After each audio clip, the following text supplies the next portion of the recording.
Welcome to Motoring Investments. Today we're fortunate to have received a early 280SL into our for sale inventory. Let's have a look at her.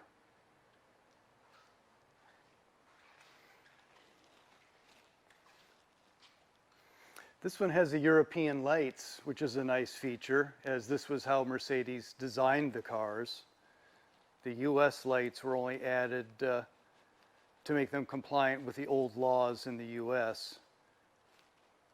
We also have an originality marker on this car, a nice notch called the headlight notches. This car's signal red, being a 280, she has one-piece hubcaps or wheel covers. See beautiful chrome throughout, lovely shiny paint. This is a two-top car, has the black soft top and the body colored soft top. Note the headliner, because this color matches the sun visors. This is how they were all produced. And this car has the optional garnish strips, which are functional. They were actually so you could fit luggage racks to the car or ski racks. At the back of the car, being an early car, she has all red taillights. The later cars had amber turn signals.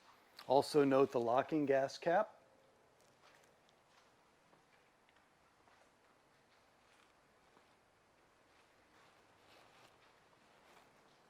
Just a lovely exterior presence. Also, being an early car, she does not have the bumper overriders, which the later cars had. They would have been optional, but a lot of the early cars did not have them. A lot of us today think the look is a little cleaner, and it goes along with the Euro spec lighting, since the Euro cars typically didn't have the overriders. Let's have a look under the hood. Under the hood, we have all the correct finishes and components from the original style firewall pad with the correct pattern, the correctly oriented brake reservoir, not on an angle like some of the replacements are, and you can tell it's new because it's white. Correct finishes, cadmium plating, and silver cad on some of the components, like the expansion tank. That is correct. We have lovely spot welds, and this is a originality indicator because the factory applied the fenders with spot welds. A lot of times when repairs are made, they're done with a different type of weld, so this is an originality indicator. You also want to note the washer on the subframe mount securing nut. They are oriented with the concave area up. Intuitively, some people think it should go down, but this is the correct way. You've also got a body plate right here showing the body number, and it matches the number on the hood, so thus matching numbers. Correct, authentic Mercedes battery, and the secondary hood catch and torsion bars are black, the way they should be. So this car features a nice original interior with all original upholstery. Kangol 3-point seat belts, original to the car. Ashtray.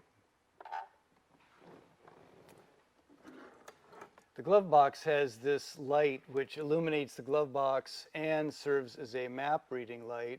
And we have this lovely little pouch which is original to the car with the tools for operating the tops. And this is the correct one for a Pagoda. The ones on a 450 SL are much bigger. This is a correct radio for the car. This is a Blaupunkt, which was optional. You can see the courtesy light is functional. We have these beautiful gauges with wonderfully clean glass. Nice steering wheel with no large cracks. And as I mentioned, talking about the hardtop, The visors match the liner on the hardtop. They never match the upholstery of the car if they're factory, unless you happen to have a car with parchment upholstery, then it would be a rather close match. Let's have a look in the trunk. In the trunk, we see that this car comes with a wonderful set of service records in its own little binder. It's a nice, thick set, clear back to almost day one. We have original owner's manuals. And an important area to look on the Pagodas is under this rubber mat, because since it is a rubber mat and it can hold condensation, this tends to be the area that can attract surface rust. So always a good place to look, and we can see this one is nice and dry and uniformly black.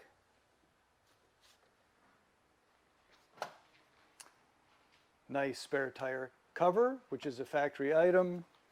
Nice trunk weather seals.